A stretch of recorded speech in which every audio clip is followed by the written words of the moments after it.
is the hardest? Can you say your name and spell it for me, please? Both names? Yes. See, I told you it was hard. It is hard. Katie, Katie, Stolz, Stolz. Okay, where are you from, Katie? I'm from Wichita, Kansas. Okay, and what is your major? Speech language pathology. Are you an undergrad or a grad? I'm an undergrad. Okay, and what year are you? I'm a junior. Okay, I guess that would have answered the undergrad graduate student thing. First question, I don't know if you've seen this list, but it's on the not. list. Good. So, first question is, if you're talking to somebody and trying to encourage them to come to Fort Hays State University and major in speech language pathology, what would you tell them? I would definitely tell them that the staff is really welcoming. Your classes are really small. You get to know the people who are in your major really well. It's almost like having a small, second family in a way. And I know that there are not a lot of big universities out there that make you feel like that. So that would definitely be the best thing I could tell them for majoring in speech path at Fort Hays State. Okay, so nice and straight for me. There we go. And well, the first scripted question is about the small class sizes. I feel like we pretty much covered that. But anything else you want to add? Not really. Okay. And you also mentioned this a little bit, but I think you can expand this on this one a little bit. Talk about the access to faculty. How easy is it to just walk up to an instructor and start a conversation or ask a question? It is so easy. Most of the time their doors are open. Okay, hold on 1 second. They're not going to hear my questions. Okay. So, do you need me to restate? yeah, sort not of, necessarily. and not so many words. Yeah, don't say, why is faculty access easy, but say, it's so easy to access faculty because their doors are always open, blah, blah, blah. Okay. So, right. Gotcha. All right. It is so easy to access faculty, partly because they have an open door policy. If their doors are open, you're always welcome to come in and talk to them. And if their doors aren't open, they usually have times posted outside their door when you can come talk to them. Emails are easy. They're always replied to within 24 hours. And they are always free for you to stop them in the hallway and ask them a question. And they have no problem, no qualms doing that. So, Outstanding. Talk about the convenience and how nice it is to have a clinic right here at the university.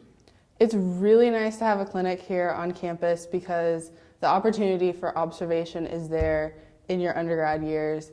And then once you get into your senior year of undergrad, you have the opportunity to actually work with somebody in the clinic. And if you choose to go on to graduate school, the clinic is right there for you to work in. And I think that's really, really unique to Fort Hays State. I don't think I've seen that in any of the schools I visited before coming here. Outstanding. That was great. Talk about advising. How are your advisors? Talk about the opportunity to meet face-to-face with them. It's a little bit similar to the faculty question, but this is more about actually advisors and what they've led you to do, what they've inspired you to do, things like that. The advising is really nice because you can expect an email at the same time every year to do enrollment. They'll say that you need to come make a time with them. And not only do they outline your next semester classes for you, they will outline the rest of your college career for you. And that is really comforting to know that this is my life planned out for the next year or so, because I like to have everything planned out that way. So since freshman year, I've had my whole 4 years mapped out at Fort Hays. So that's really nice for someone like me. Great answer. This one's a little hard to form into a question, so basically they've given me this list of talking points. So I want you to talk about hands-on activities. For example, observation in the clinic. Let's start with that one. Hands-on activities such as observation in the clinic. There are many others, but let's start including potential for undergraduate clinic, service learning, and technology as a resource. But this is really hard. When I've been asking these in the past, people get confused about which one they're talking about. Which one first? Yeah, okay. So let's just start with observation in the clinic. Have you had a chance to do any observation in the clinic? Yes, I have had a chance to do observation in the clinic. Last semester I did observation and participation in clinic procedures, in which you have to have a certain number of hours of observation in the clinic to pass the class. So I got to see a range of ages and disorders in the clinic for a lot of sessions. So it was really nice to be able to do that. There you go. That's what we're looking for. Potential for undergraduate clinic. I'm a little fuzzy on what that means myself. But. Well, it means that we have the opportunity to apply to work with somebody in the clinic in our second semester senior year, but I'm not there yet, so I wouldn't really know how to answer that anyway. No problem. Do you know what service learning is? Yes. Okay. Have you done any of that? Yes. Okay. Tell me about that experience. Service learning, there is a class that I took my freshman year spring semester, and basically we did a lot of looking into the different disorders, what the most popular disorders are that you work with, and one of the assignments was to go off-site and work with either children or young adults in a group setting, and I chose to work in a church daycare where I had the opportunity to observe typically developing children, and then we wrote an observation about it.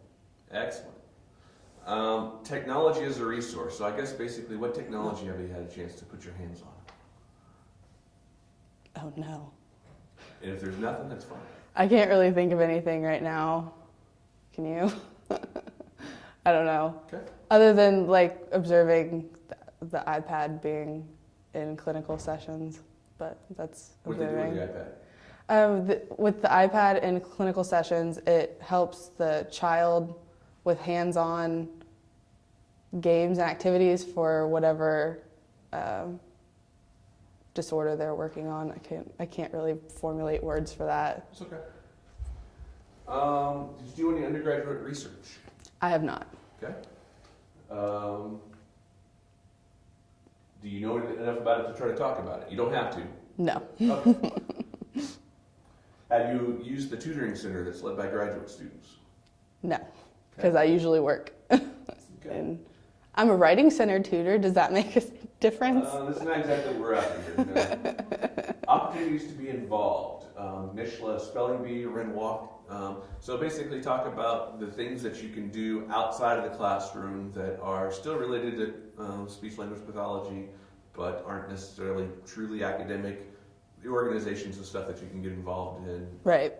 One of the student organizations we have on campus is NISHLA, and I am a member of NISHLA. And one of the things we do is the county spelling bee. We help with that, and I think that was probably the most fun thing that I took part in. But we also have meetings, monthly meetings, and most of the time we have food and we talk about being speech path majors, and it's really nice to be around other people that have gone through what you're going through and kind of take some of the stress off you, because they've made it, so I can make it too. So it's really nice to have that. Talk about what do you plan to do after you graduate? And then if it's graduate school, basically I'm looking for career options. Okay. What can you do with this once you are out of school? With my speech path degree and hopefully graduate degree, I plan to hopefully work in a VA hospital with military service members that have suffered traumatic brain injury. That would be my personal career path. I know that's not really the norm because most people will go on to work in schools, which is also a good career, but I kind of want to work with more the adult population, and even smaller than that, the military population that have been injured. Terrific. Awesome. Okay, we're going to kind of wrap things up about the way we started. Since we've been through this list of questions, you kind of know the angles we're after and stuff. So let's talk about Fort Hays State in general first. If someone was to ask you about, well, why should I come to Fort Hays State, what would you tell them? I would tell anybody when, like, asking me if I wanted to come, why to come to Fort Hays State, to definitely come and see for yourself. Come walk around campus, because you can basically stop anyone and talk to them. The atmosphere is super welcoming, and any of the departments. I don't think I've ever met a teacher that wasn't willing to talk to me. And your class sizes are small, it's affordable, which I know is really big these days. So just basically come see for yourself why it's so nice to go here. It's a good distance away from mom and dad, but not so far that you can't go home. And everybody's just super welcoming. Everybody waves at you when you're driving down the street. Okay. 2 more questions. I'll preview them and then I'll divide them into 1 question each. Talk about why someone should choose to go into communication disorders, speech language pathology. Okay. And the other one is going to be why is Fort Hays the place to do that? Okay. So I think someone should choose a career path in communication disorders because it really blends the creativity of art and science in the healthcare industry. One solution is not going to work for 2 people with the same disorder. So you really have to be creative in coming up with solutions that are going to be beneficial to your clients. And I really like that about speech path in general. It's not black and white. There's a lot of gray area where you have room to be creative. It's not like if you are a doctor, you have this one medication for this one problem. You have to be creative in coming up with solutions for your clients. Okay. So why is Fort Hays the best place to come to do this? Fort Hays is the best place to come and do speech path because, like I said, the classes are small. You feel like a second family. The teachers are always so willing to answer your questions and help you, and they want you to be successful. They genuinely want you to go on to grad school and teach others about your career. Okay. Anything else you want to add? Because I think we're done. Not really. All right. I'm good.